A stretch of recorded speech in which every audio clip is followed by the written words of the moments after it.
तेजस्वी यादव और असदुद्दीन ओवैसी के बीच तीखी जुबानी जंग छिड़ गई है।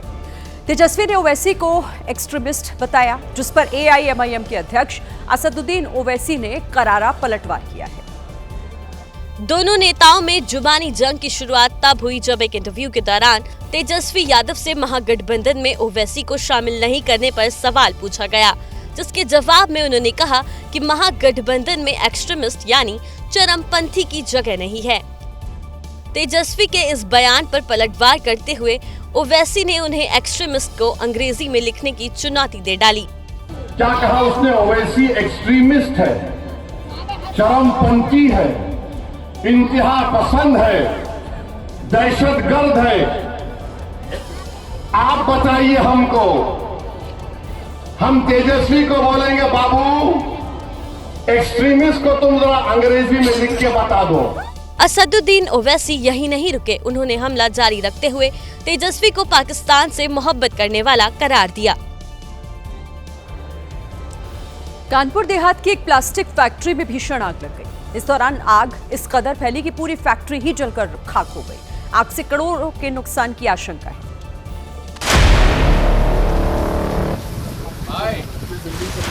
आग ऐसी लगी जिसकी लपेट में काला धुआं कई किलोमीटर दूर तक फैल गया। फैक्ट्री प्लास्टिक बनाने की थी, इसलिए फैक्ट्री के गोदाम में भारी मात्रा में प्लास्टिक का सामान था। आग ने देखते ही देखते विकराल रूप अख्तियार कर लिया।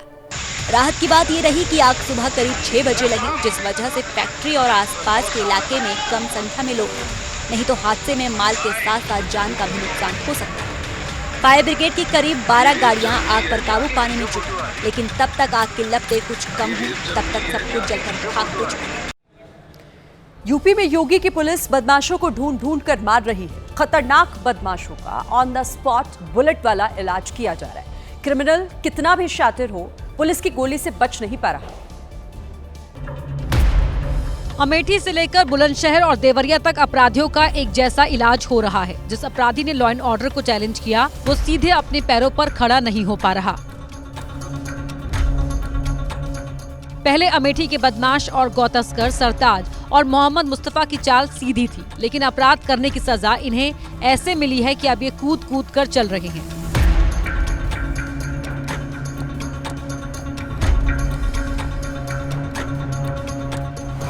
अमेठी की ही तरह बुलंदशहर का 25,000 का इनामी बदमाश जावेद भी लॉ एंड ऑर्डर को चुनौती देता था, लेकिन अब जावेद की चाल भी बदल गई है।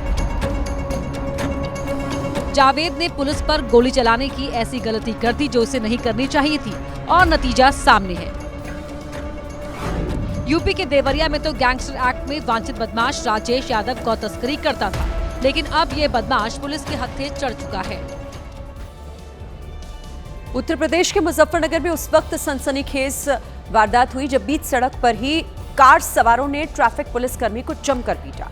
पुलिस ने पीड़ित ट्रैफिक कर्मी की शिकायत पर केस दर्ज कर लिया है। पिट रहे ट्रैफिक पुलिस कर्मी का गुनाह बस इतना था कि उसने वर्दी का फर्ज निभाया और रॉन्ग साइड से आ रहे कार सवार को रोकने की कोशिश की। कार में मौजूद लोगों को ये बात इस कदर नागवार गुजरी कि उन्होंने ट्रैफिक पुलिस कर्मी को ही पीटना शुरू कर दिया।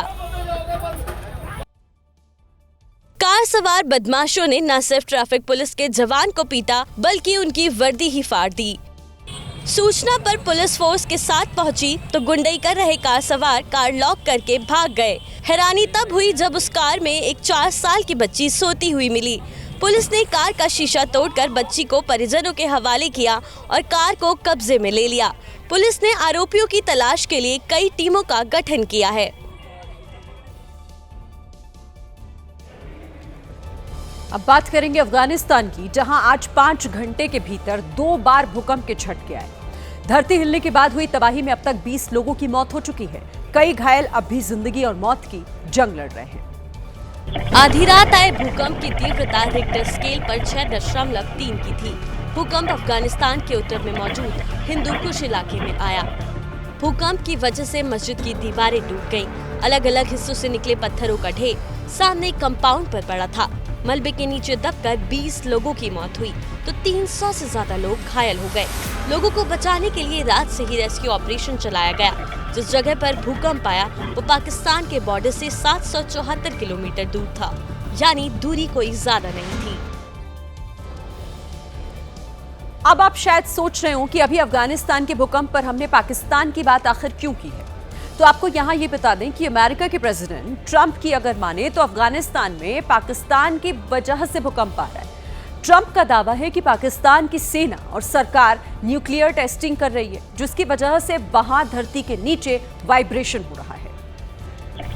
अब माना जा रहा है कि इसी वजह से वहां आए दिन भूकंप आ रहे हैं। ट्रंप ने एक इंटरव्यू में बातों बातों में कहा कि रूस, चीन, नॉर्थ कोरिया और पाकिस्तान सब न्यूक्लियर टेस्टिंग कर रहे हैं। वो अंडरग्राउंड टेस्टिंग कर रहे हैं, जिसकी वजह से वाइब्रेशन हो रहे हैं। ट्रंप के इस बयान के बीच ही अफगानिस्तान में फिर एक बार 6.3 की तीव्रता का भूकंप आया, जबकि इससे पहले पाकिस्तान बॉर्डर के पास ही भयानक भूकंप आया, जिसमें 2000 से ज्यादा अफगानियों की मौत हो गई। 31 अगस्त यानी ऑपरेशन सिंदूर के बाद की तारीख। मतलब क्या ये मान लिया जाए कि पाकिस्तान ने ऑपरेशन सिंदूर के बाद ही न्यूक्लियर टेस्टिंग शुरू कर दी है, जिसकी वजह से अफगानिस्तान में ये भूकंप आ रहे हैं। देखिए, ऑपरेशन सिंदूर के बाद जून में 5 तीव्रता से ज्यादा का भूकंप एक बार आया, फिर अचानक अगस्त के महीने में 6 बार 5 की तीव्रता से ज्यादा का भूकंप आ गया। सितंबर में भी 6 ऐसे भूकंप आए जिसके झटके लोगों ने महसूस किए। अब अक्टूबर में हालांकि सिर्फ 2 बार भूकंप आए। इसके बाद ट्रंप के दावों के बीच नवंबर महीने की 1 तारीख को ही भूकंप आया, जिसमें 20 लोगों की जान चली गई।